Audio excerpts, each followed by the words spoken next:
হয়তো এই বছরের মাহে রমজান আপনার জন্য আপনার জীবনের শেষ মাহে রমজান হতে পারে। তাই আল্লাহর কাছে আল্লাহকে খুশি করার জন্য ইবাদত করতে থাকেন। এই সুযোগ হয়তো আর পাবেন না, আর জীবনে আসবেন না। তাই হেলা করবেন না। আল্লাহ তাআলা এই পবিত্র মাহে রমজানে শবে কদরের উসিলায় অতীতের গুনাহগুলো ক্ষমা করে দেওয়ার জন্য আল্লাহ তাআলা হয়তো আপনাকে সুযোগ দিয়েছেন।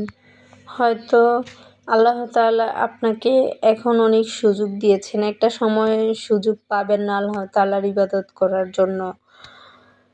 তাই আল্লাহ তাআলার কাছে 1000 বছরের চেয়ে উত্তম 83 বছর 4 মাসের সময় সমান সওয়াব লাভ করতে পারবেন যদি আপনি ইবাদত করেন এই শবে কদরের রাতে। তাই আজকের রাত আল্লাহ তাআলা আপনাকে তৌফিক দিয়েছেন, আপনি কাজের মাধ্যমে, ঘুমানোর মাধ্যমে এই সময়টা ব্যয় করবেন না। আল্লাহ তাআলা হয়তো অনেক মানুষ কবরে শুয়ে আছেন, আল্লাহ তাআলার কাছে বলছেন যে আল্লাহ আমাকে আবার সুযোগ দাও, কিন্তু এই সুযোগটা তো আর ফিরে পাওয়া যাবে না। তো সময় সুযোগ সবই আছে আপনার কাছে, তাই আল্লাহ তাআলার ইবাদত করুন, সওয়াবগুলো নিন, অতীত গুনাহগুলো ক্ষমা করার জন্য আল্লাহর কাছে চান।